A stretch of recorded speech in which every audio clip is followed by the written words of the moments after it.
So welcome to my new episode of my channel. আমি প্রীতিশ আর সবাইকে জানাই হ্যাপি হোলি, শুভ দোল যাত্রা। সবাই খুব ভালোভাবে রং খেলো, হ্যাঁ সাবধানে খেলো এবং প্লিজ কুকুর বিড়াল এদেরকে রং দেবেন না, এদের ভীষণ ক্ষতি হয়, রং দেবেন না ভুল করেও, এটাই সবাইকে অনুরোধ করব। তো আশা করি সবাই পরিবার এবং বন্ধু বান্ধবের সাথে দোল খুব ভালো কাটান। কথা হবে ডাইনি ওয়েব সিরিজটা নিয়ে, যেটা আমি এক্ষুনি দেখলাম, মানে রাত থেকে দেখা স্টার্ট করেছি এবং এখন শেষ হলো। কেমন লাগলো ডাইনি?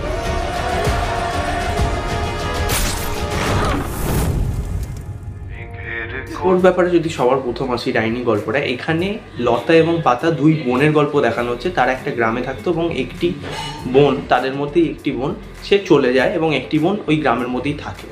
পরবর্তীকালে একটি বোনের সাথে খুব খারাপ ঘটনা ঘটে, যেখানে সবাই তাকে ডাইনি বলে দাগিয়ে দেয়। এবার এই ডাইনি বলে দাগিয়ে দেয়, সে কি সত্যিকারের ডাইনি নাকি এর মধ্যে কোনো অন্যরকমই ঘটনা রয়েছে, এবং মিমি চক্রবর্তীর রোলটা এখানে কীভাবে, তার জায়গাটা অ্যাকচুয়ালি এখানে কী, সেটা জানতে হলে আপনাকে ডাইনি ওয়েব সিরিজটা পুরোটা দেখতে হবে। 6টা এপিসোড, মোটামুটি 20-25 মিনিটের রান টাইম।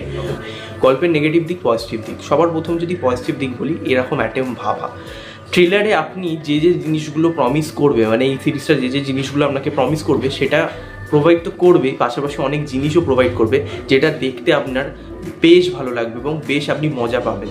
দ্বিতীয়ত হচ্ছে, এখানে মিমি চক্রবর্তীকে যেভাবে রেখেছে, আমি ডেফিনেটলি তার বিষয়ে পরে আসছি, বাট তার অ্যাকশন সিন এখানে যেভাবে এক্সিকিউট করা হয়েছে, সেটাকে গল্পের মধ্যে যেভাবে রাখানো হয়েছে, আলফা ফিমেল তাকে যেভাবে দেখানো হয়েছে, সেটা দেখতে আপনার বেশ ভালো লাগবে। থার্ড হচ্ছে, এই গল্পটার মানে প্রতিটা সিরিজ, মানে এটা 6টা এপিসোড আছে, ঠিক আছে, প্রতিটা এপিসোড কিন্তু 20-25 মিনিট করে রান টাইম, কিন্তু ভীষণ ক্রিস্প, ঠিক আছে। আপনি যখনই শেষ হচ্ছে তখনই আপনি বুঝবে, বিশেষ করে থার্ড এপিসোডে যখন শেষ হবে, একটা বড়সড় ধাক্কা বা বড়সড় একটা ইন্টারেস্ট গ্রো হবে, যেরকম আমরা ইন্টারভেল প্লটে পাই, সেরকমই এই জিনিসটা এখানেও হবে, যেটা দেখতে কিন্তু বেশ প্রমিনেন্ট লাগে এবং এটার জন্য আপনার সিরিজটা পুরো কমপ্লিট করার একটা হয় না ইচ্ছা, সেটা জেগে ওঠে, ঠিক আছে। তো ওভারঅল গল্পটা আমার বেশ ভালো লেগেছে। বাট যদি নেগেটিভ দিক বলি, গল্পের একটাই নেগেটিভ দিক, সেটা হচ্ছে প্রোডাকশন ভ্যালু। এই গল্পটাকে আরও গ্র্যান্ডার লেভেলে করা যেতে পারতো, আমি জানি বাজেট ইস্যু আছে, ঠিক আছে, এবং কিছু চরিত্রকে যেভাবে এখানে গল্পের মধ্যে রাখা হয়েছে, কিন্তু কিছুক্ষণ বাদে মনে করবেন আচ্ছা ও কোথায় গেল, আচ্ছা ও যদি এখানে থাকতো তাহলে ভালো হতো, আচ্ছা ওই ক্যারেক্টারটা পুরোপুরি গায়েব কেন, তাহলে মানেটা কী ছিল? এরকম কিছু অসুবিধা রয়েছে দু একটা, আমি যেটা বললাম। তবে হতে পারে যে তারা সব ধরনের অডিয়েন্সকে মাথায় রেখেই এটা করেছে। যাই হোক, আমার কিন্তু গল্পটা বেশ ভালো লেগেছে এবং এটা একটা ইউনিক গল্প। বাংলায় এরকম গল্প সচরাচর হয় না। আমরা এটা আমাদের পডকাস্টে আলোচনা করেছি, সেই পডকাস্টটা আসবে, আপনারা দেখবেন, হরর পডকাস্ট। সেখানে আলোচনা করেছি সুপার ন্যাচারাল জিনিসপত্র নিয়ে, এরকম কুসংস্কার, এইসব জিনিস নিয়ে যত বেশি সিরিজ হবে, সিনেমা হবে, তত বেশি কিন্তু লোকের পছন্দ হবে, কারণ লোকেদের এই জিনিসপত্র নিয়ে কিন্তু ইন্টারেস্ট থাকে, কিন্তু আনফর্চুনেটলি আমাদের বাংলায় হয় না। তো সেটা নির্ঝর মিত্র করলো বিশরী পর এই সিরিজটায়, সেটা আমার দেখে খুব ভালো লাগছে। এবার যদি পারফরমেন্সে আসি, পারফরমেন্সের সবার আগে যদি মিমি চক্রবর্তীর কথা বলি, সে হচ্ছে এখানে প্রোটাগনিস্ট। তার পারফরমেন্স এক কথায় সেরা।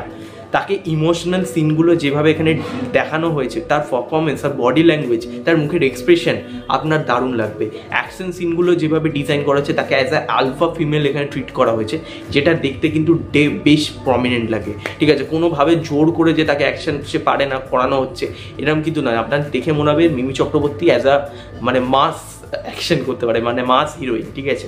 তো তাকে যদি পরবর্তীকালে আমার মনে হয় কোনো সিনেমা বা সিরিজে অ্যাকশন করতে আমরা দেখতে পাই, তাহলে কিন্তু আমরা ভীষণ সৌভাগ্যবান হবো, কারণ তার পারফরমেন্স এখানে অ্যাকশন সিনগুলোয় সেরা, ঠিক আছে। এবং ইমোশনাল সিনগুলো, একটা বোনেদের মধ্যে বন্ডিং, সেই সিনগুলো খুব ভালো। মিমি চক্রবর্তীর এখানে যে বোন হয়েছে, তার পারফরমেন্সও খুব ভালো লেগেছে। বাচ্চা দুটি মেয়ে, যে তাদের পাস্ট লাইফেও মানে বাচ্চা যখন তারা ছিল, মিমি চক্রবর্তী সেই সময় যে অভিনয় করেছে দুটি মেয়ে, তাদের অভিনয় খুব ভালো। এখানে ডাক্তারের অভিনয় একজন করেছে, তার পারফরমেন্স খুব ভালো। বিশেষ করে যার কথা বলতে হবে সেটা হচ্ছে অ্যান্টাগনিস্ট। তার হাসি, তার মুখের এক্সপ্রেশন, এক কথায় অসাধারণ। তার বডি ল্যাঙ্গুয়েজ, মানে সে এখানে মানে অসাধারণ কাজ করেছে, ঠিক আছে। এবং কিছু একটা নার্সের চরিত্রে একজন অভিনয় করেছে, তার পারফরমেন্স ভালো। তো ছোটোখাটো কিছু মানে অ্যাক্টার রয়েছে, মানে ছোটোখাটো কিছু চরিত্র রয়েছে, ছোটোখাটো কিছু চরিত্র রয়েছে, তারা যতটুকু স্পেস পেয়েছে, যতটুকু স্ক্রিনে এসছে আপনাকে মাতিয়ে দিয়ে চলে গেছে, বেশ ভালো কাজ হয়েছে। ডায়লগস খুব ভালো লেখা হয়েছে, ঠিক আছে। এই সিরিজটা যেরকম ডায়লগস ডিমান্ড করে সেগুলোই রাখানো হয়েছে, এবং ওখানে যে ল্যাঙ্গুয়েজ মানে ওই গ্রামের যে ল্যাঙ্গুয়েজ সেই হিসাবেই কথা বলার স্টাইল, বাট আপনি শুনতে পাবেন এবং আপনার না কোথাও গিয়ে রিলেট করতে পারবেন যে আচ্ছা এইখানে এই ধরনেরই কথাবার্তা হয় এবং এখানে মানুষরা এই ধরনেরই আলোচনা করে। তো ডায়লগগুলো খুব ভালোভাবে লেখা হয়েছে। এবার আসি direction and any technical aspect. ডিরেকশনের দিক থেকে নির্ঝর মিত্র অসাধারণ ডিরেক্ট করেছেন। আমি বিশহরি দেখেছিলাম, আমার কিন্তু ভালো লেগেছিল, এবং এখানে বিশহরির থেকেও অনেক বেটার কাজ নির্ঝর মিত্র করেছে। ডাইনি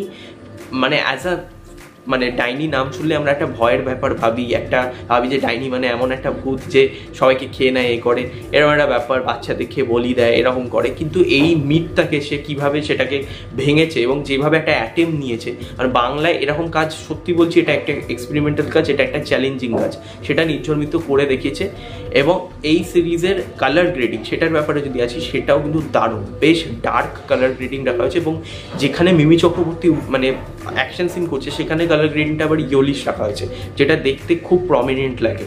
এবার যদি বলি বিজিএম অসাধারণ হয়েছে। ইমোশনাল সিনগুলো বা যেখানে সব গ্রামবাসীরা ওই একটা জায়গায় মানে হয়ে রয়েছে আর কি, জড়ো হয়ে রয়েছে, আমি বলবো না সেটা কি, সেই জায়গাটা বিজিএম যেভাবে রাখা হয়েছে অসাধারণ, ঠিক আছে। এছাড়া স্ক্রিন প্লে ডেফিনেটলি ভালো, আমি আবারও বলবো স্ক্রিন প্লেটা খুব ক্রিস্প করা হয়েছে।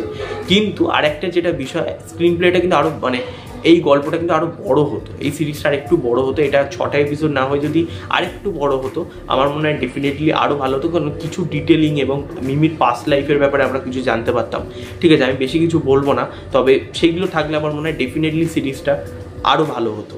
এবার যদি বলি এডিটিং খুব ক্রিস্প হয়েছে, কোনো হাই মুভমেন্টগুলোকে যে শুধু রেখে গেছে তা নয়, সব কিছু জায়গায় ভালো রকম স্পেস দিয়েছে, ইমোশনাল সিনগুলো দেখতে যাওয়া হয়েছে, ঠিক আছে। এবং খুব ক্রিস্প এডিটিং, এরকম নয় যে মানে জাস্ট জাম্প করে গেছে, আপনাকে বেশ মজা দেবে। এডিটটা খুব ভালোভাবে করা হয়েছে, এবং প্রতিটা এপিসোডের শেষে আমি যেরকম বললাম এমন কিছু একটা প্লট রাখা হয়েছে যেখানে আপনি দেখে আপনার ইন্টারেস্টটা আরও গ্রো হবে। এবার যদি আসি লাস্ট রেটিংয়ে, এই সিরিজটাকে আমি দেবো 10-এ 8। এটা ডেফিনেটলি একটা ভালো সিরিজ, এবং এই সিরিজটা কোনোভাবেই ওমান এম্পাওয়ারমেন্টের কথা মানে ওইভাবে ডাইরেক্টলি বলবে না, বাট আপনি যখন এই সিরিজটা দেখবেন তখন আপনি মনে করবেন হ্যাঁ এটা ওমেন এম্পাওয়ারমেন্ট, নারী কেন্দ্রিক একটা সিরিজ। এখানে কোনোভাবে জোর করে আপনারা মানে মেকার্সরা বলেনি যেটা ওমেন এম্পাওয়ারমেন্টের গল্প, বাট আপনি যখন সিরিজটা দেখবেন আপনি রিয়েলাইজ করবেন। এবং এখানে যেভাবে মেসেজটাকে প্রোভাইড করা হয়েছে এবং খুব ভালোভাবে দেখানো হয়েছে, ঠিক আছে। এবং মানে এটা তো রিয়েলি হ্যাপেনিং, মানে এখানে যে ঘটনাটা দেখানো হচ্ছে এগুলো তো সত্যি আমরা বাস্তবে দেখি, এবং সেটার সাথে যেভাবে এখানে রিলেট করা হয়েছে গল্পটাকে খুব ভালো লেগেছে।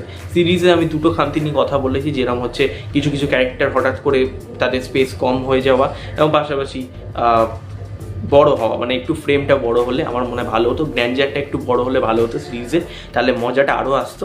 তো দ্যাটস ওয়াই আমি মনে করি এই সিরিজটা অনেক বেটার সিরিজ, বাংলায় যা কাজ হয় তার থেকে অনেক বেটার সিরিজ, ঠিক আছে। তো আমি সবাইকে বলবো আপনারা চাইলে ডাইনি সিরিজটা গিয়ে হইচইতে দেখতে পারেন, এবং অবশ্যই দেখুন। পাশাপাশি একটা ভালো রকম গল্প পাবেন, এবং মানে মিমি চক্রবর্তী অ্যাকশন দেখে তো আপনার দারুণ লাগবে, এটুকুনি আমি বলতে পারি। তো এখানেই ভিডিওটা শেষ করছি। ভিডিওটা ভালো লাগলে লাইক করো, শেয়ার করো, সাবস্ক্রাইব করো, পাশে বেল আইকন ক্লিক করো। এই দেখে থাকো ডাইনি সিরিজটা, তাহলে ডেফিনেটলি কমেন্টে জানিও তোমাদের কেমন লেগেছে। আর ততক্ষণের জন্য নেক্সট ডে দেখা হচ্ছে। Tata, take care.